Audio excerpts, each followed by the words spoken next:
নমস্কার বন্ধুরা, welcome to Panna creativity. বন্ধুরা, আজকে আমি আপনাদের সাথে শেয়ার করতে যাচ্ছি কড়াইশুঁটির কচুরি।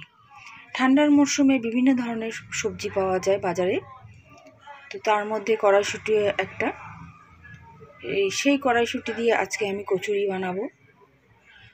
সকাল সকাল প্রতি ঘরেই হাউসওয়াইফদের অনেক কাজ থাকে, তো এত লম্বা প্রসেসে বানানো সম্ভব না সকালের খাওয়া, তো সেটাই আমি চটজলদি বানাবো, তাই আপনাদের সাথে শেয়ার করব।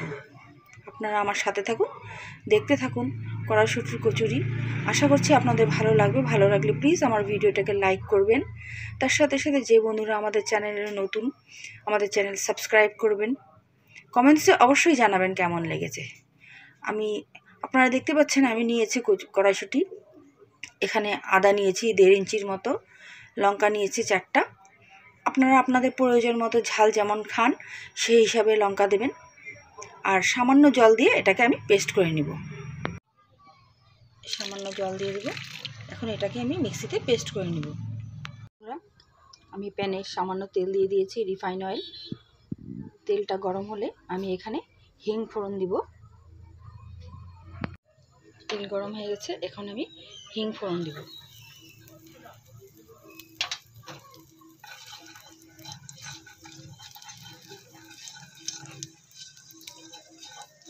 এখন আমি কড়াইশুঁটি বাটাটা দিয়ে দেবো। এখানে দিয়ে সম্পূর্ণ পরিমাণে জলটা শুকিয়ে নেব।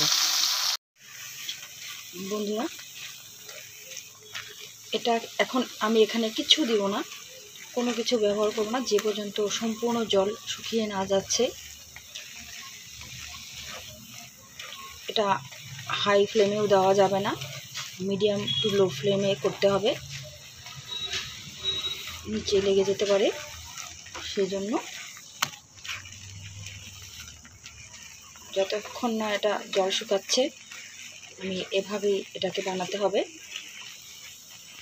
বন্ধুরা, জল শুকিয়ে আসছে, সেই জন্য আমি এখন এখানে সামান্য পরিমাণে স্বাদ মতো নুন, বিট নুন আর সামান্য পরিমাণে মিষ্টি দিয়ে দেব। আপনারা চাইলে মিষ্টির পরিমাণটা বেশিও করতে পারেন, পছন্দ মতো দিতে পারেন। আমি একটু কম দিচ্ছি।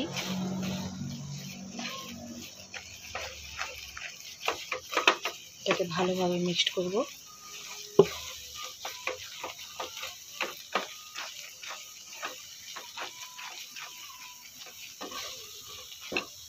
এখন বন্ধুরা, এটা সম্পূর্ণ পরিমাণে জল শুকিয়ে গেছে। নামানোর আগে আমি 1 চামচ ছাতু দিয়ে দেব। এখানে ছাতু দিয়ে ভালো করে মিক্সড করে নিব।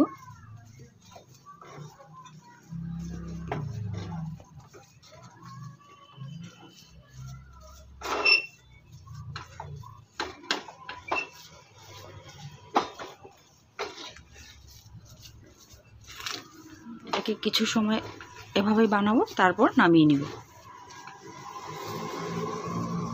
বন্ধুরা, এটা হয়ে গেছে সম্পূর্ণভাবে। এখন আমি গ্যাসটাকে অফ করে এটা কিছু সময় এভাবেই রেখে দিব ঢেকে, যাতে এটা সম্পূর্ণভাবে ঠান্ডা হয়ে যায়। বন্ধুরা, যত সময় ঠান্ডা হচ্ছে আমি আটাটা মেখে নিচ্ছি। ময়দার প্রয়োজন হয়, কিন্তু আমি ময়দা ব্যবহার সত্যিভাবে করি না, তাই আমি আটা দিয়ে বানাচ্ছি। তার জন্য আমি নিয়েছি এখানে 2 চামচ সুজি, মিষ্টি, প্রয়োজন মতো নুন আর জোয়ান। জোয়ানটা দেয় না, কিন্তু আমি দিচ্ছি। আর আপনারা আটা, সুজি সব কিছু সদস্য হিসাবে কম বেশি করতে পারেন। আপনাদের যতটুকু প্রয়োজন সেই হিসাবে কম বেশি করতে পারেন। আর এখানে আমি নিয়ে নিচ্ছি রিফাইন অয়েল। আপনারা রিফাইন অয়েলের পরিবর্তে ঘি ব্যবহার করতে পারেন। আমি রিফাইন অয়েল ব্যবহার করি, তাই রিফাইন অয়েলটাই ব্যবহার করছি। এটাকে ভালো করে ময়ান দিয়ে নেব।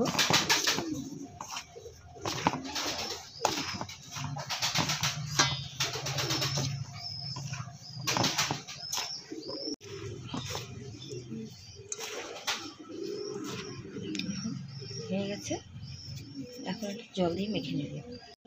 সামান্য পরিমাণে অল্প অল্প করে জল দিয়ে মেখে নেব ভালো করে। নর্মালি যেভাবে আমরা আটা মাখি।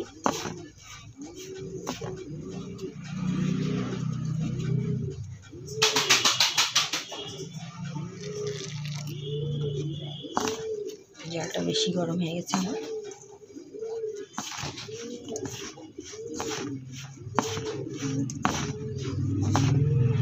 আপনারা দেখতে পাচ্ছেন আমার আটা মাখা হয়ে গেছে, স্মুথ একটা ডো তৈরি হয়েছে। এখন এখানে আমি সামান্য তেল মেখে রেখে দেবো যাতে উপরটা ড্রাই হয়ে যায়।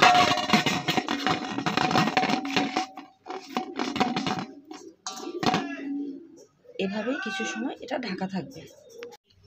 বন্ধুরা, এইভাবে আটার মাঝখানটা পাতলা করা যাবে না, সাইডটা এরকমভাবে করে লেচি কেটে একটা করে বল পুর বানিয়েছিলাম যে সেই পুরটা ঢুকিয়ে দিব। ঢুকিয়ে ভালো করে মুখটা বন্ধ করে নেব।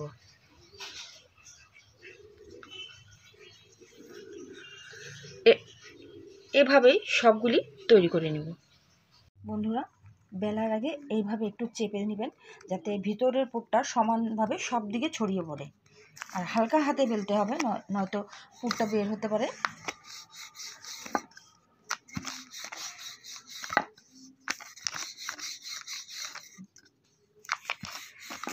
বন্ধুরা, তেল গরম হয়ে গেছে, এখন আমি এক এক করে এগুলি ভেজে নিব।